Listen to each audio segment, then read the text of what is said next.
In addition to getting support from our local representatives, we get a lot of support as a community from the Irish government. And so I would like to call up Consul General Michael Lonergan to say a few remarks, and we would also like to officially welcome you here. I know we had a little lunch for you. So you get the floor.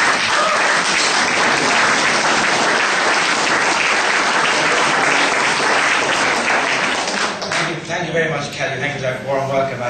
I know the one thing you want now is another speech.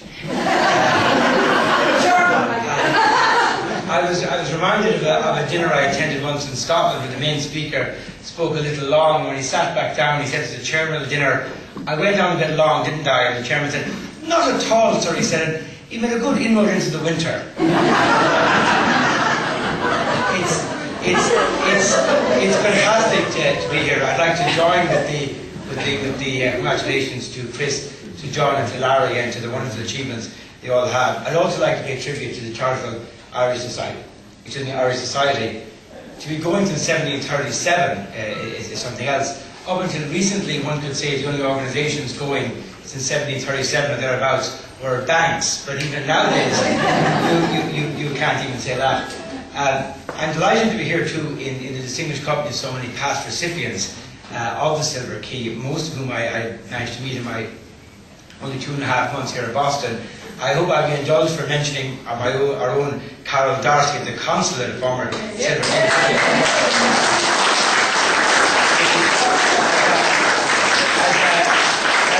As those of you who are familiar with the consul will of course know, Carol is in fact the real consul general. And in fact, she's been marking my report card. Some of you may be happy to hear that just last week I moved from must do better to could do better.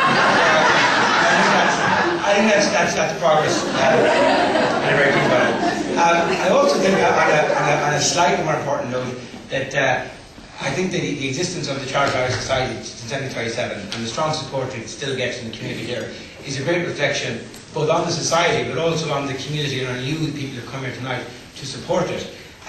George Bernard Shaw once famously said that if you put one Irishman on a spit, you get another Irishman to turn it. and James Joyce said not at all.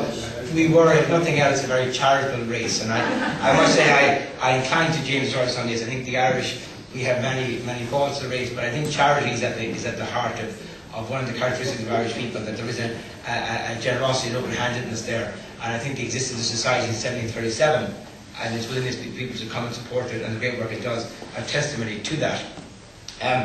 There was a short story I was going to tell, and I looked in the audience and realised there were a few people here who already heard the story. But then I reflected again, and I remembered the story where Tip O'Neill ran a comedian friend of his, and I said, you know, the jokes I'm telling at these dinners are all the same. People are getting tired of them. He said, I need new jokes. And the guy said, no, Tip. He said, you need new audiences. So on that basis, I'm going to tell this one again, but I think it comes back to this, in a way, to the work that the Charitable Irish Society does and to the nature of tonight's event.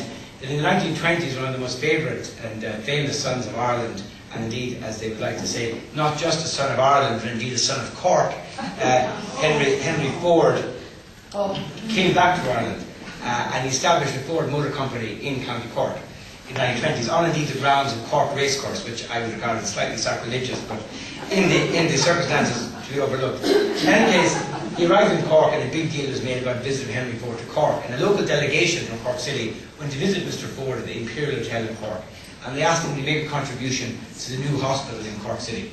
He said certainly he would. He pulled out his checkbook, he wrote a cheque for $5,000. He gave it to the delegation. They went away happy. The next day, the local paper in Cork, the Cork Examiner, banner headline, Henry Ford gives $50,000 to the hospital. So the next day, the delegation went back to visit Mr. Ford, and they apologised profusely over the banner headline. And they said not to worry, a correction would go in the next day.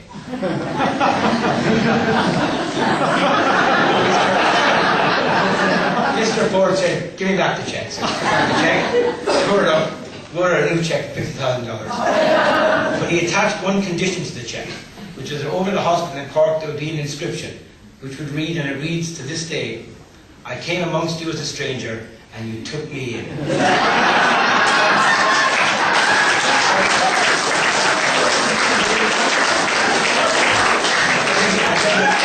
that spirit of charity, I say thank you very much for the invitation tonight. Thank you for the opportunity.